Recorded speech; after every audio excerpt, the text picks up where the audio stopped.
Hey, what's up, peoples? It's your boy PC Williams coming to y'all live again. Another great Monday. Hope everyone had a great weekend. Thank y'all for tuning in. This is 1K Sports, Uncut, unbiased, unfiltered, unapologetic. So, had a good weekend in sports, y'all. Bama and Dallas Cowboys were on bye week, so I didn't know what to do with myself. Caught a few games, saw a few things, but as you all know, this is a big week. Got Bama and LSU. We got Georgia and UK. So we got a few things going on, man. So we'll see what's going on and how everything plays out. But in the meantime, let's get down to it.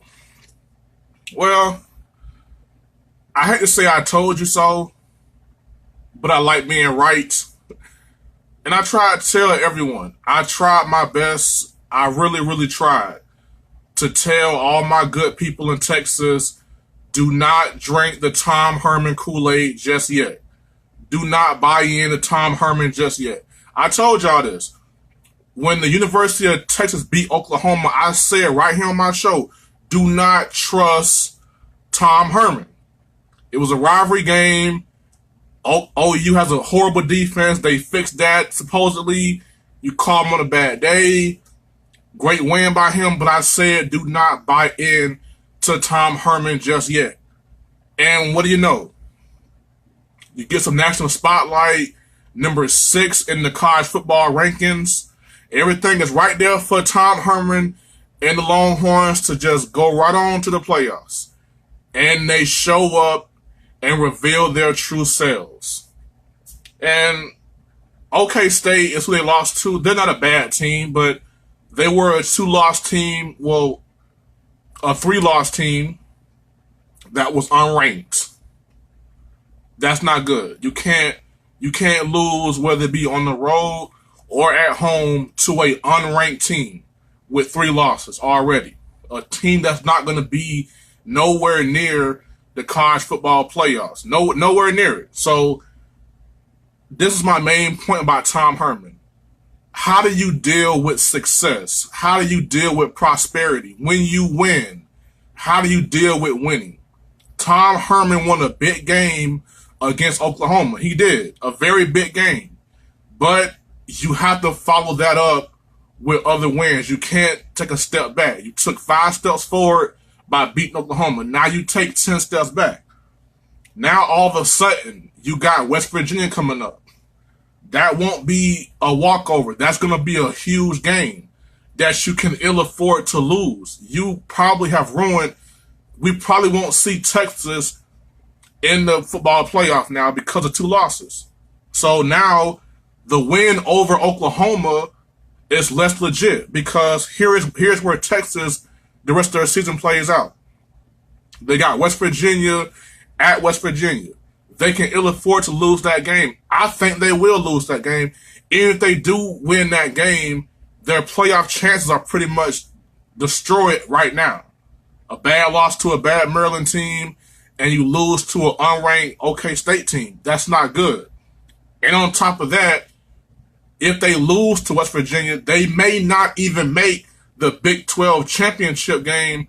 And if they do, I think Oklahoma gets revenge, which pretty much debunks that victory you got over them in the Cotton Bowl in the Red River rivalry. So, I think, like I said, I'm very hard on Tom Herman because I feel like Charlie Strong got a bad deal.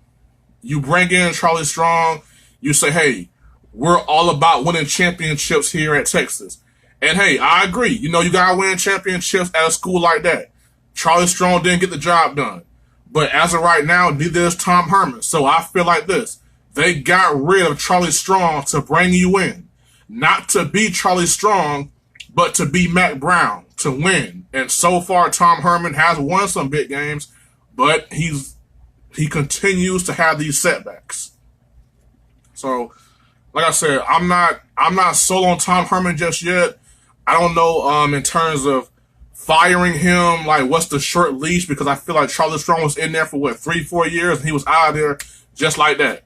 So I don't know what their trigger point is. I don't know what's the hook point for Tom Herman if you guys want, if that's going to be the situation. So Me personally, I'm not sold on him, and this game against OK State just further proves my point that he's not who we think he is. The win against Oklahoma was just that. Oklahoma is due for a letdown once a year. You saw it last year with Baker Mayfield. They lose to Iowa State and ended up going to the college football playoff and should have been playing for a national championship had their defense showed up and did something. So OU has had these slip-ups. If you're Texas and you're trying to get back in that national spotlight, you can't have these slip-ups. You have to show us you're here for sure. And right now, it looks like the win versus Oklahoma was just that, a good win, because now Oklahoma is in the driver's seat. Right now, Oklahoma is in the driver's seat to win the Big 12. And now if you're Texas, okay, we beat Oklahoma. Well, you beat Oklahoma, so what?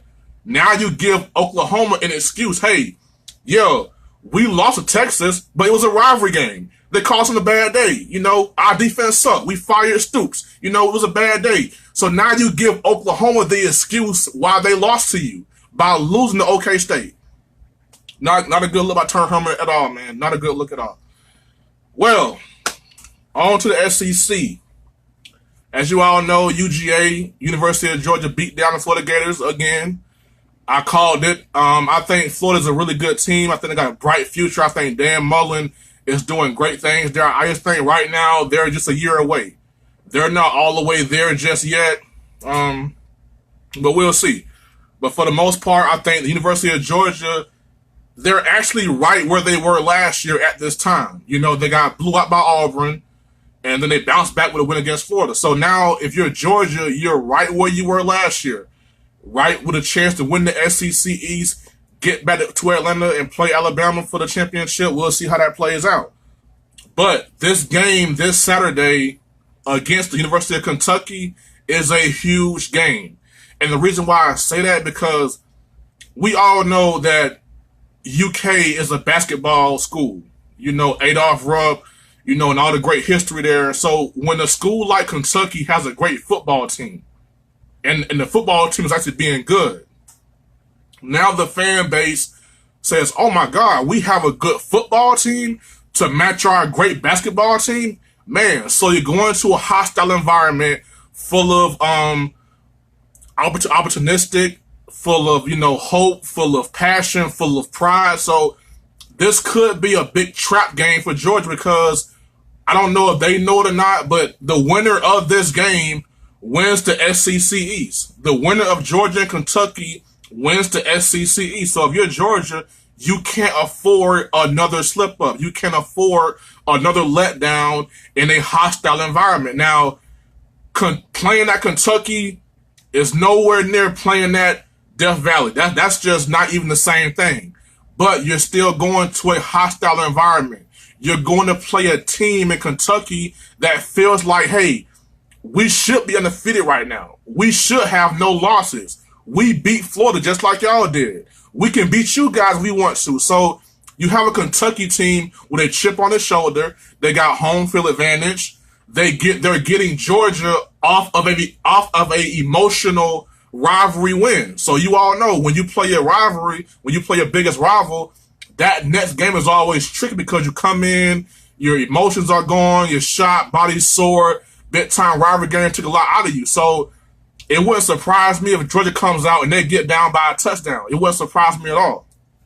But I feel like Georgia has to approach this game, hey, this is our season right here.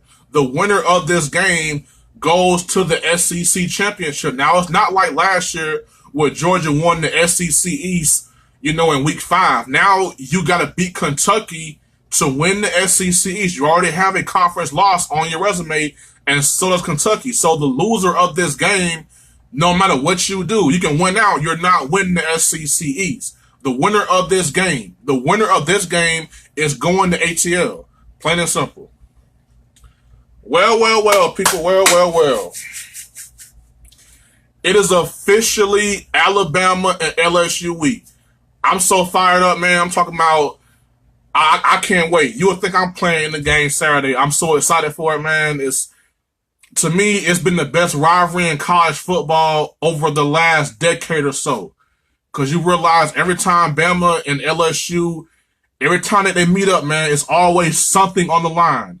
Whether it be Bama undefeated and they're in the way, or LSU's undefeated and Bama's in the way. When you have a rivalry like this where it's national championship game implications on the line, you have to see it's going to be a big game. It's going to be a huge game.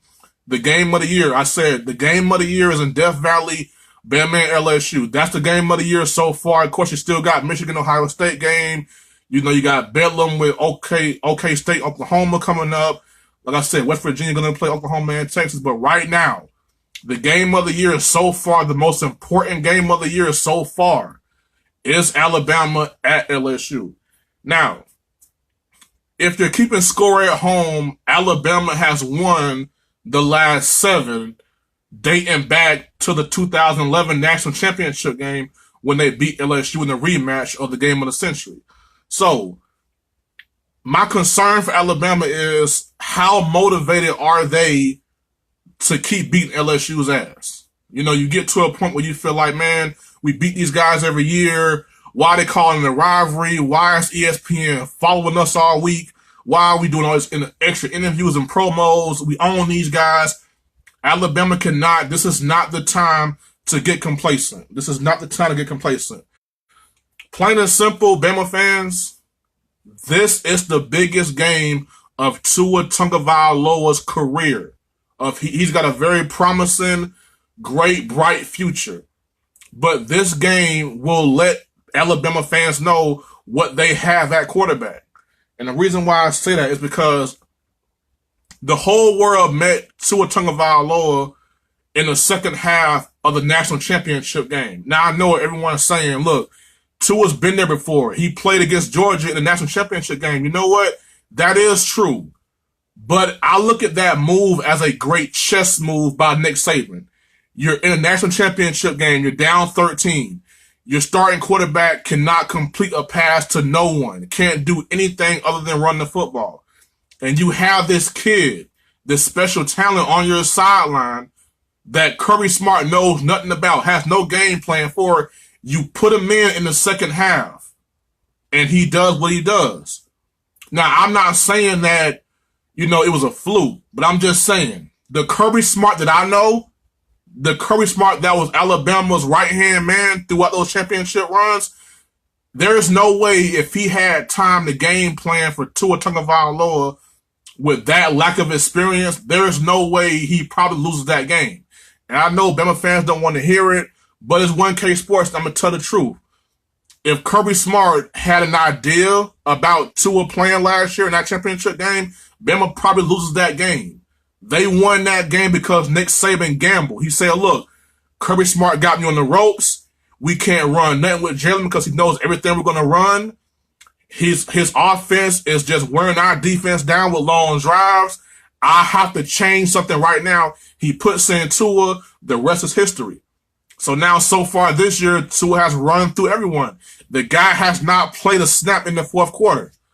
I feel very confident in saying he will play in the fourth quarter this Saturday. Now, a lot of people, a lot of Bama fans are saying, oh, it's going to be a blowout. They're going to blow LSU out of here. I don't buy that. I don't buy that whatsoever, man. So this will arguably be the best LSU team that Bama has faced in a minute. Because I feel like the last few years of this rivalry, LSU has been trying to figure it out. Head coaching changes, you know, personnel changes, you know, trying to get the right environment. I feel like this LSU team believes that this is their year to take out Alabama.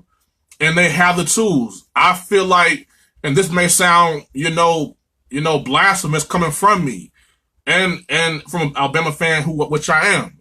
But right now, LSU has a slightly better defense than Alabama. Right now, Alabama has, 5 new starters in the secondary.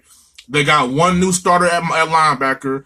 They got 1 new starter at nose guard. Now, all these guys are very talented, but they're very inexperienced, and they're going to Death Valley for the first time in their career.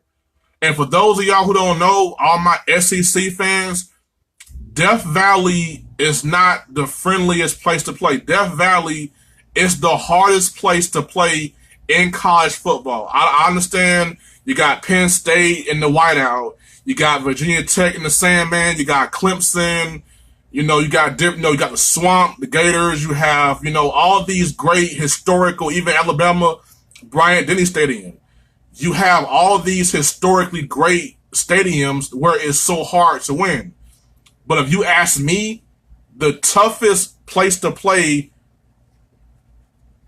my lovely wife checking in. What's going on, baby? But I feel like when you go to LSU at night and you play in Death Valley at night, it doesn't get any tougher than that. It's very hostile, very contentious, downright scary. So when you watch the game, you'll see how loud it is. The stadium is rocking. The fans are going to be drunk all day off moonshine down in the bayou. It's going to be a tough, physical game. And it's just what the doctor ordered for Tua Tagovailoa, because this is the kind of game where you cement your legacy. And the reason why I say that is because of this.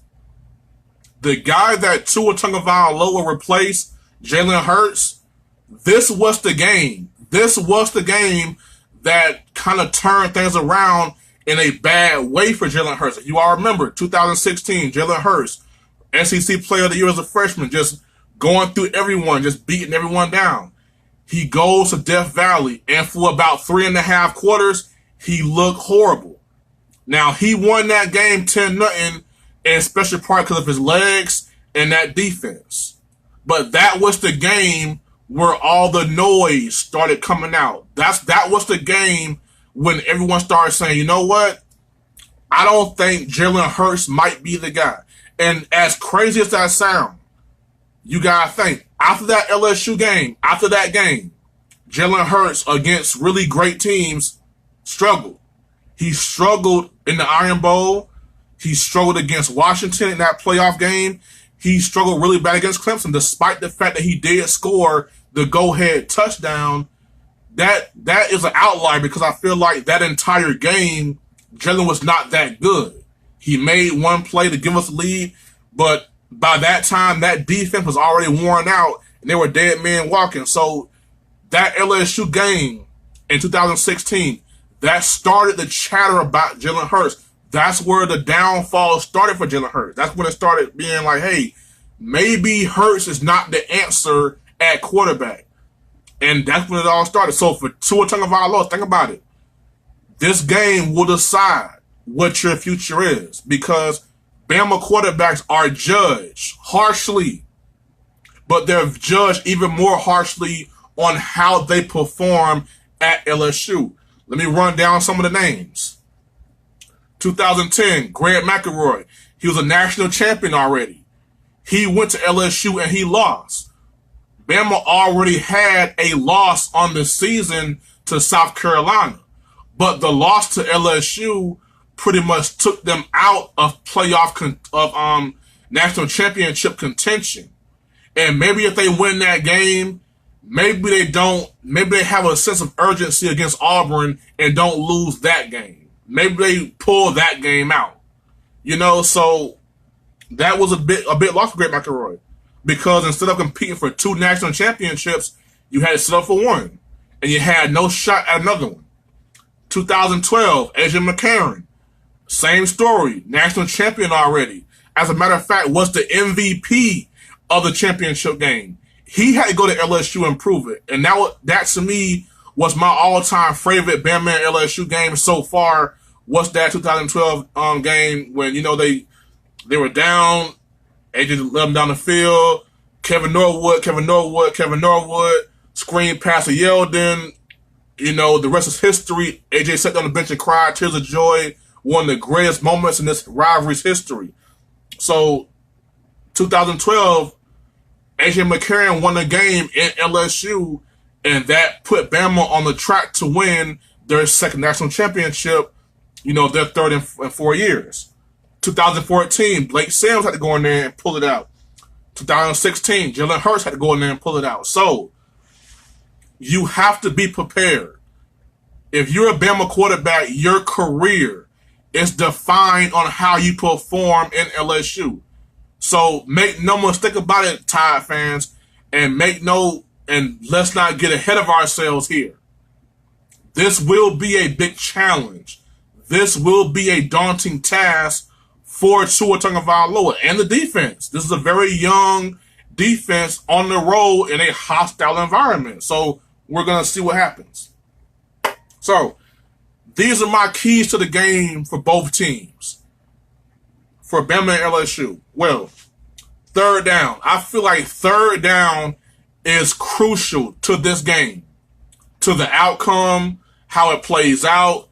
Third down is huge for both sides of the ball for both teams. If you're LSU offensively, you want to keep drives going. You want to convert third downs and keep Tua and that offense on the sideline. If you're LSU on defense, you know Tua Tagovailoa is deadly on third down. He is unconscious on third down. You have to get him off the field on third down. Make the Bama offense do something they're not used to doing. And that's figured out, because before you blink your eyes, this offense is up 28-0 and game over. So if you're LSU, you have to get some stops early to force Bama's offense to adjust early than they're used to adjusting. So keep Bama offense off the field for LSU. Get pressure on Tua Tagovailoa, because if you sit back in the zone and you cover twos and all that, this kid will pick you apart with these receivers. He will pick you apart. And if you're LSU, get to the fourth quarter. Make Tua and Alabama play a game they're not used to. Make them look up at the scoreboard and say, oh my God, it's the fourth quarter and we're still having to play. Make them adjust to something they're not used to. Get to the fourth quarter and let it play out from there. My keys to the game for Alabama, like I said, third down. You got to convert third downs. And you know LSU, their plan is to keep Tua Tagovailoa off the field. That's their plan. So if you're Bama's defense, you know, hey, we got to get stops on third down to break their morale and bring our offense back on the field. Let's give our offense all the possessions we possibly can. Let's get three and outs. Turnovers. Another X factor for both teams, turnovers. So if you're Bama defense, you want to get the ball back to this offense, because with an offense like this, the more you get the ball to them, the more stronger they get. So if you're Bama's defense, get the ball back to your quarterback. Protect Tua Tagovailoa, because you're in a hostile environment. It's going to be very loud. 1 second here.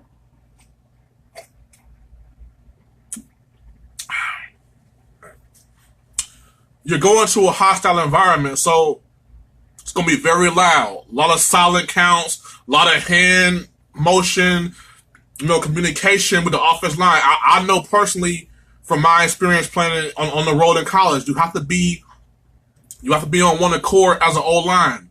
You can barely hear each other, but now it's like, hey, I got him, you got him. A lot of point direction. You have to protect Tua Tagovailoa in this environment. A sack, an interception, a turnover will detonate this loud ass crowd. So if you're Bama, no turnovers, no sacks, protect your quarterback, take care of the ball, take care of business. If you're Bama, you have to make big plays. If you want to shut this crowd up, convert third downs. Send one of those bombs down the field to Jerry Jeudy or Eric Waddle or Henry Ruggs. Get the ball down the field. Do not get to LSU and all of a sudden stop being what you are. Now, I do think it's very important to establish the run in this game, because if you're LSU, if you're Bama, you don't want to give LSU a heavy dose of pass. You want to go out there and say, okay, we're going to pass the ball about 35 times. We're going to run the ball about 35 more times. So I think Damian Harris, Najee Harris are going to be huge in this game in terms of 3rd and 1, 3rd and 2, getting those physical yards, getting those yards after carry. It's going to be very important in this game. And if you're Bama defensively, you have to play great. You cannot go out there and allow your quarterback Tua to play a great game, and you guys continue to let LSU score on you. Because this is not Arkansas or Missouri. This is an LSU team that is battle tested. They've been in hostile environments. They are ready to play Alabama right now. So you gotta make big plays. Do not get away from what you used to be, what you've always been. Now here are my X factors for LSU. Their receivers. Now I think LSU, their mindset is let's come out, let's run the ball, let's keep Tua on the sideline, but let's convert third downs. Those 3rd and 7s, 3rd and 8s, 3rd and 9s, 10s. Let's convert those. If you're LSU, your receivers have to step up and make big plays. The LSU's front seven. Now I think they have a great defense, probably the best in the country. Great DBs led by Grady Williams. They will be without Devin White for the first half. I think they'll be fine, but it's a tough loss for them. So I think their front seven as a whole has to get pressure on Tua. Because if you just, like I said, if you sit back and coverage, hell, if you blitz Tua, you're asking for trouble. So they got to get pressure on Tua with their front four, with their front seven guys, something like that. Because you can't just sit back in coverage and let Tua read what you're doing. He will pick you apart. He will eat you alive. You can't overly blitz him because you may get home one time or two, but he will figure you out. And if you don't get there, if you send 6 and you don't get there, he's got Jerry Jeudy, he's got Waddle, he's got Ruggs, he's got Smith. All of those guys can get behind you in the heartbeat. And if you're reading the back of their jerseys, it's already too late. So, for Bama, their X factors. On offense, Joshua Jacobs and Irv Smith. Now, yeah, as you all know, Bama has a stable of running backs. I'm talking about Najee Harris, Damian Harris, Josh Jacobs. Hell, their 4th-string running back, Brian Robinson, could start for anyone.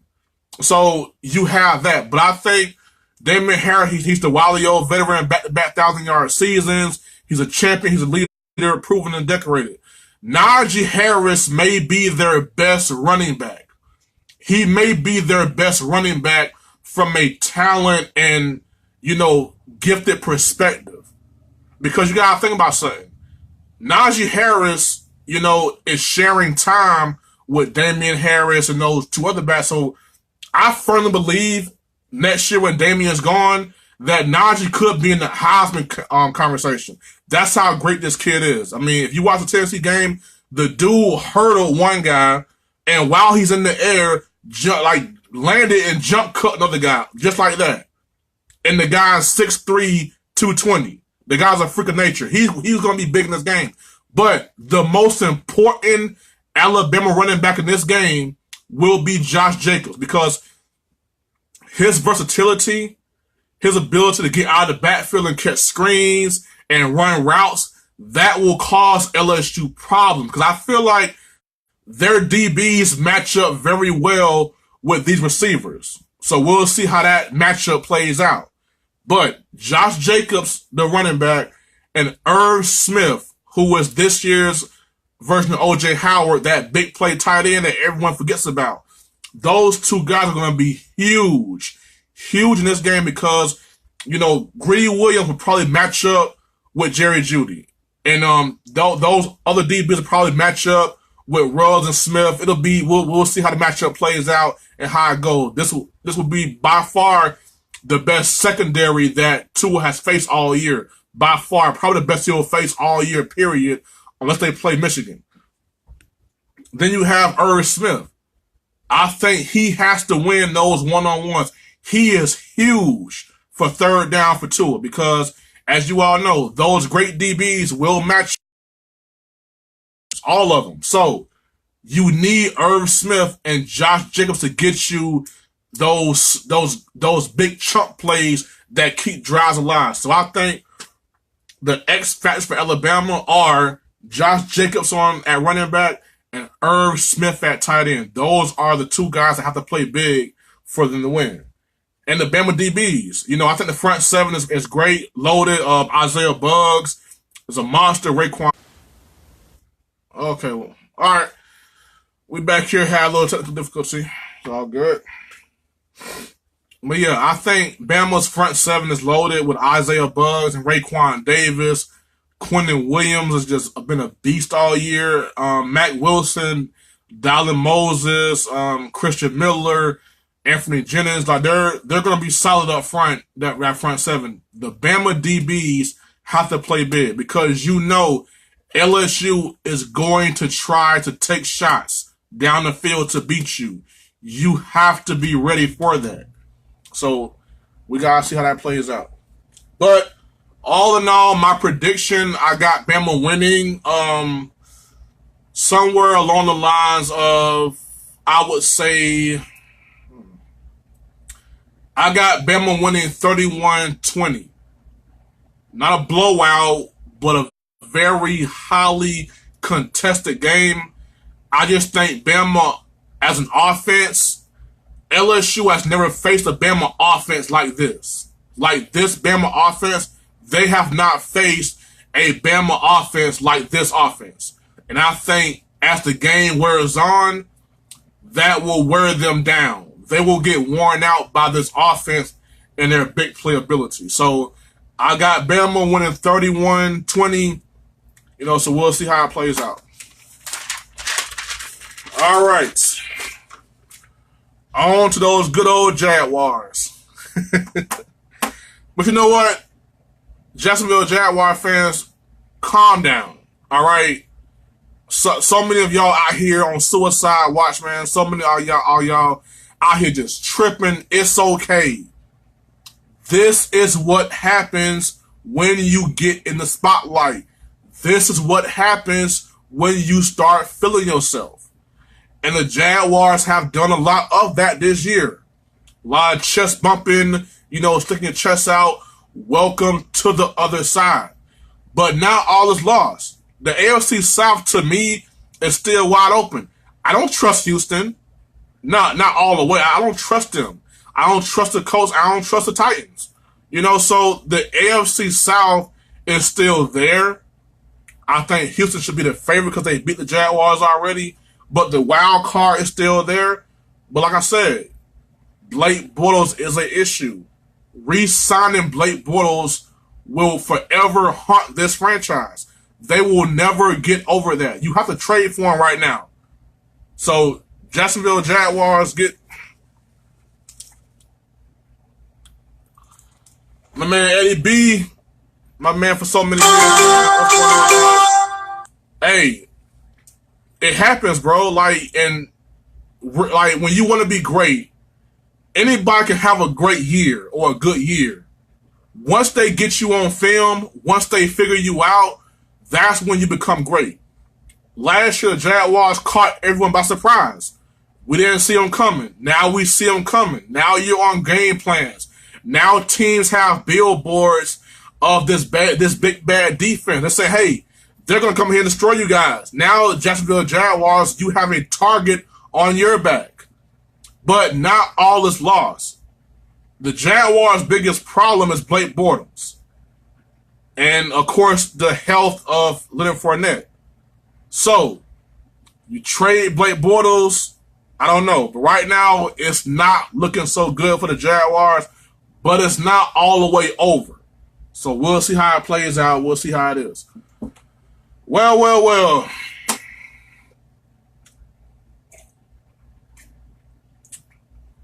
I just want to say sorry to my man Eddie B because I'm going from the Jaguars to an FSU player. It's not hate, it's all love. I love you, big dog. It's time for Jameis Winston to explore other possibilities. In other words, his ass got to go. I'm sorry. Jameis Winston, number 1 overall pick, Heisman Trophy winner, national championship winner out of Florida State. I go back to that draft and I think, Mariota, Winston. I'm taking Winston still to this day. But the thing about Winston is he has a problem. He likes giving the ball to their other team. team. And that is a fatal flaw in Jameis Winston's game. And I feel like we're starting to see him lose what he's always had. I've always felt like he's a great leader. Not anymore. His teammates don't believe in him anymore. Deshaun Jackson said, hey, I want out. I want out of this situation. And I love Jameis. I love his competitive fire. I would love to play for a guy like him, but playing with a guy like Jameis would frustrate the hell out of me as a lineman. It's like, dude, why are you throwing the ball to them? You have Mike Evans, a top 5 receiver. You have Deshaun Jackson, a top 3 deep threat receiver we ever seen in the history of the game. You have O.J. Howard at tight end, who is an absolute freak show. 6'6", 250, run like a 4'4". You have everything you need. And you keep losing your position to Ryan Fitzpatrick. Ryan Fitzpatrick sucks. Ryan Fitzpatrick is overrated. And you can't seem to beat him out for that position. You can't seem to keep Ryan Fitzpatrick ass on the bench. Like I said, his teammates don't believe in him.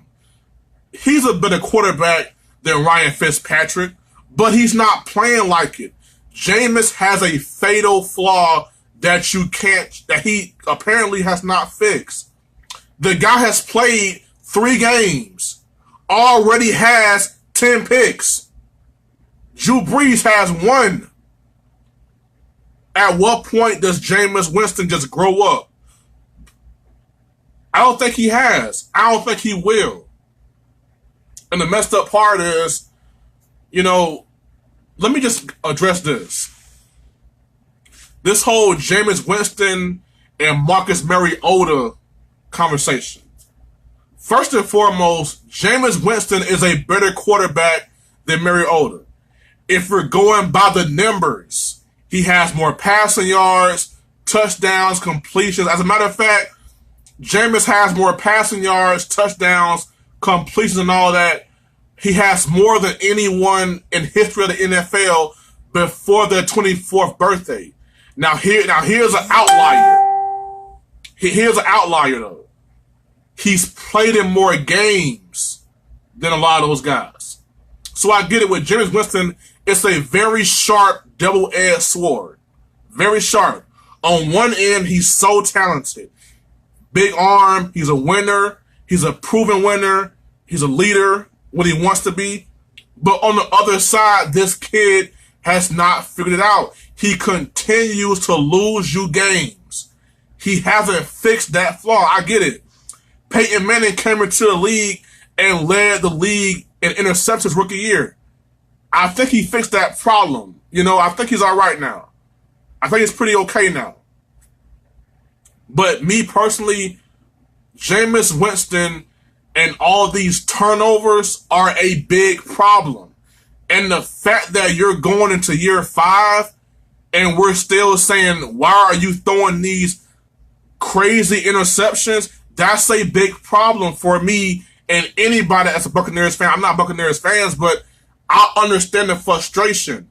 And the reason why this Marcus Mariota conversation still exists is because of Jameis. You're a much better quarterback than him. You got a bigger arm than him. Your NFL upside is better than him. But why is there a conversation? Because with Mariota, you know what you're going to get. I know he can't pass, but you know what Mariota is? He's a leader. His teammates believe in him. Jameis' teammates don't believe in him. Marcus Mariota has a playoff win in Kansas City on the road. Jameis Winston has not even made the playoffs.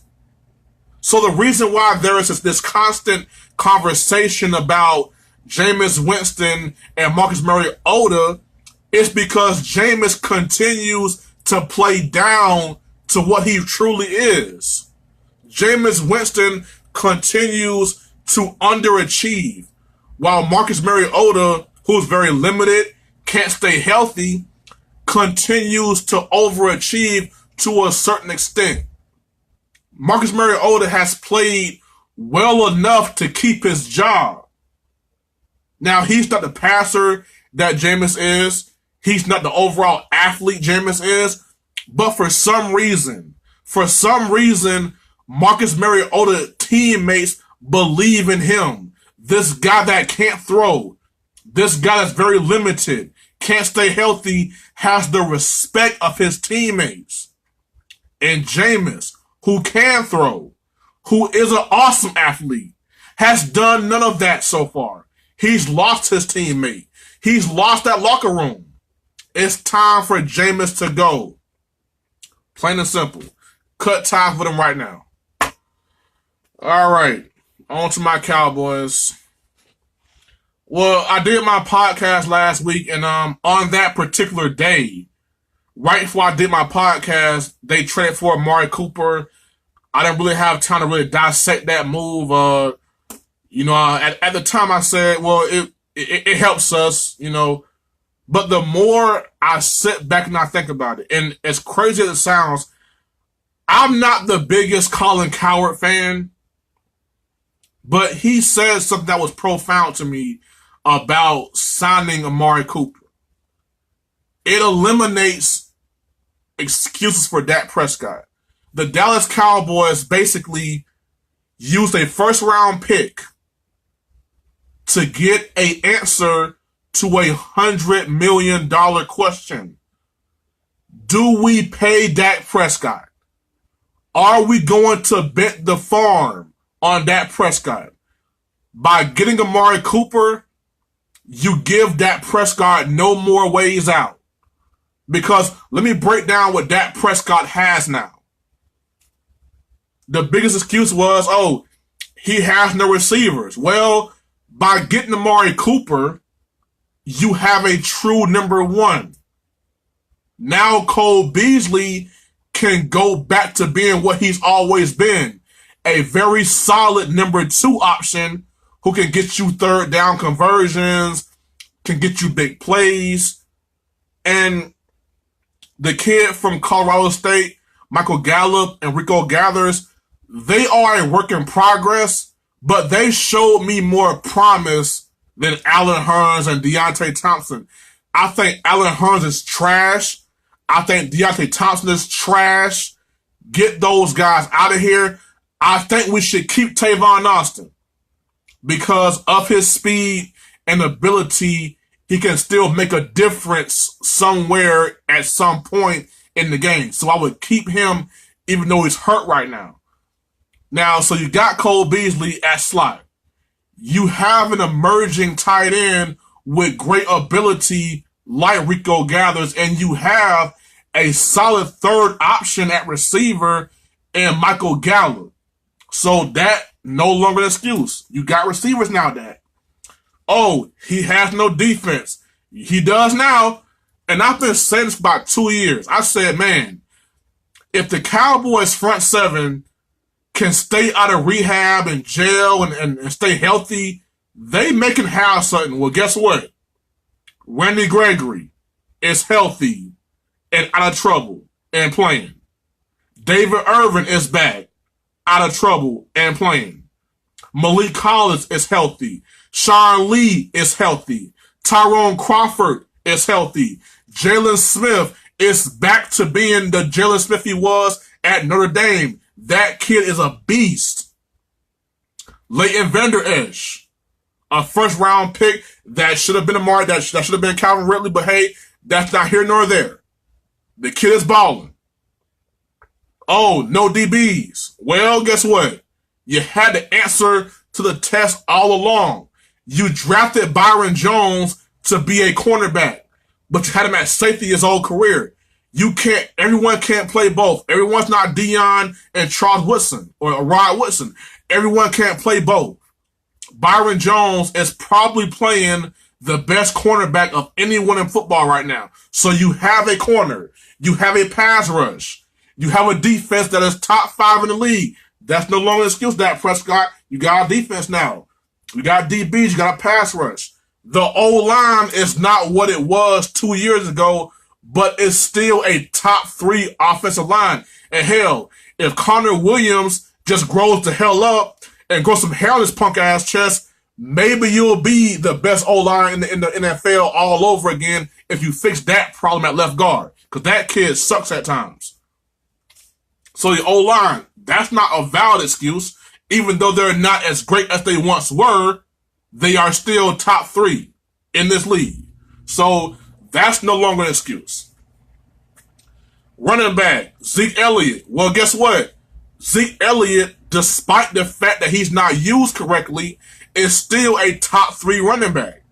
If you want to say Todd Gurley is better than Zeke, that's fine, whatever. Kareem Hunt, whatever, I don't care.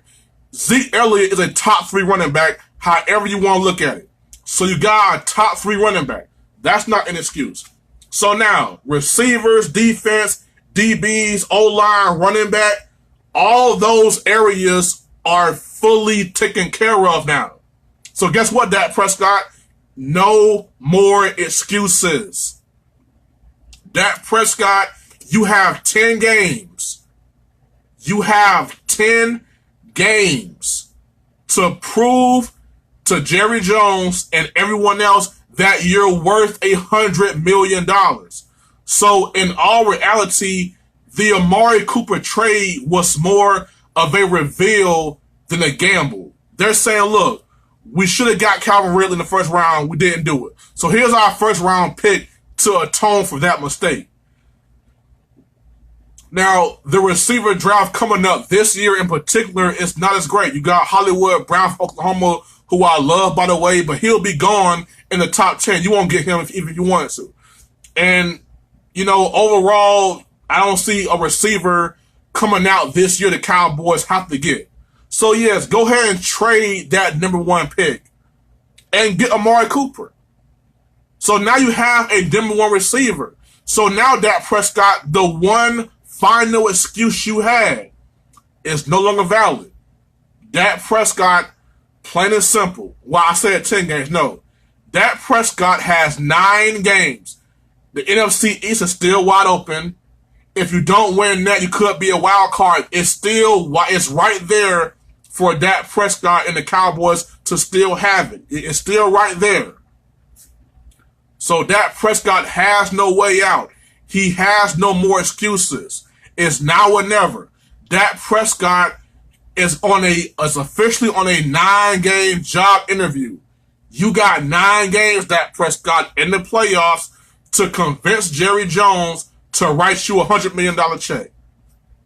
And if it pans out, we might be right there deep in the playoffs. If it falls apart and Dak Prescott can't get the job done, we have our answer. We supplied you with a receiving core, great running back, great O-line. Defense is revamped and healthy for the first time in years. Dak Prescott, you have no more excuses. No more excuses, Dak Prescott. Plain and simple, get the job done. Or next year in the draft, the Cowboys go out and get a new quarterback. And that new quarterback has all of this to work with. And then we'll see. But right now, it's officially on Dak Prescott's shoulders going forward.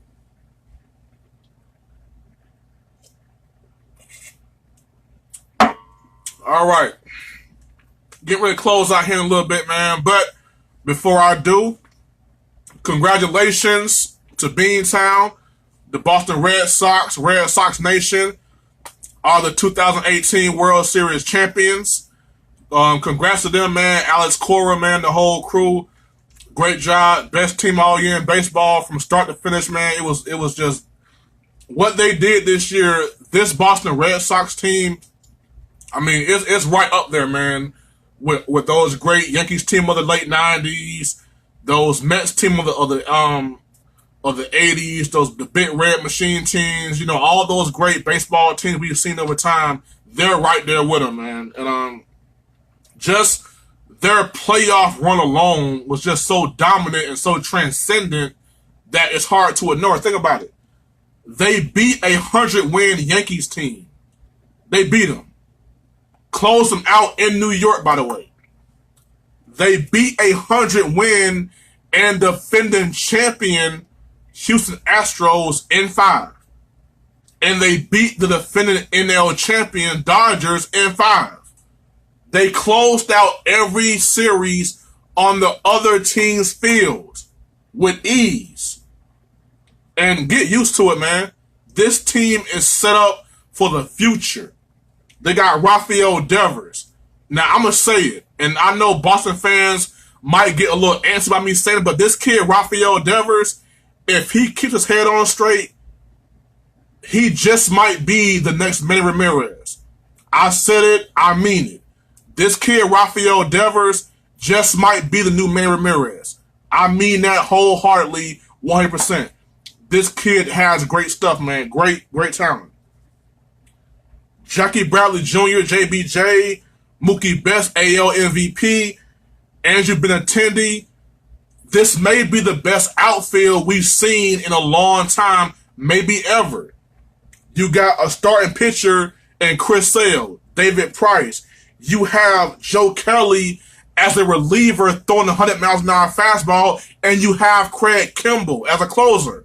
So you got pitching, you got depth, you got young talent, you got great coaching. It's all up. This team could win a few World Series over time. Then the MVP of the game last night, with all this talent, the MVP was Steve Pearce. 12 years in the major leagues, 9 teams. That's your MVP of this World Series. Amazing. As a matter of fact, Steve Pearce, his brother, Chad Pearce, went to Weber, played baseball at Weber. Chad Pearce's wife, Mallory, played softball. Steve Pearce is actually from Lakeland, went to Lakeland High School. So, big up to Polk County, man, putting on in a big way, man. So, congrats to Steve Pearce. Great job, man. Been right there all year for the team, man. Great player, man. And just right here, man, I just want to take my time, man. Hats off to my man David Price. David Price has taken a beating, man. Like, he has failed in the postseason time after time after time. Then he comes to Boston, signs a fat contract. And then all of a sudden, it's like, okay, David Price, you got rich, man. Where's our playoff wins? And you know, in a place like Boston, it can get very brutal if you're not winning, man. That's real talk. So, David Price, man, is a prime example of just how hard it is to be great. When you're great, there are a lot of expectations that are placed on your shoulders.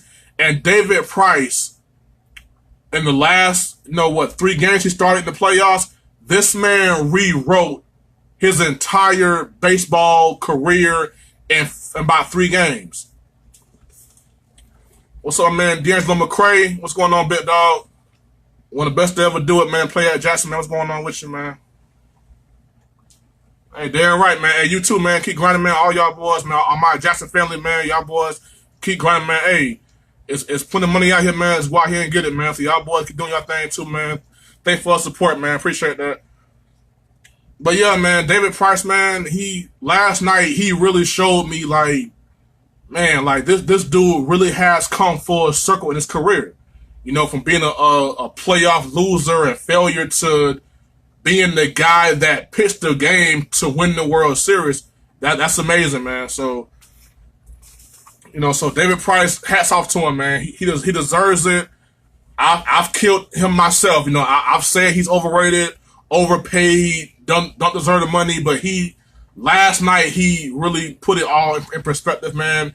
And the thing was, it was game 4 against the Houston Astros, in which he said, well, they were up and they're winning. And they were going to call David Price to come in and pitch to help close out. Now, Kimbrell did close it out. Andrew Benintendi made a great all-time catch to win that game. And there was a look in David Price's eyes that I said, man, he really wanted to go in that game. And it was a look in his eyes that said, you know what? He really wanted that. And the next day, He texted Alex Cora and said, hey, I'm ready. Put me in the game, coach. I will close us out. He went into Houston in game 5 and closed it out.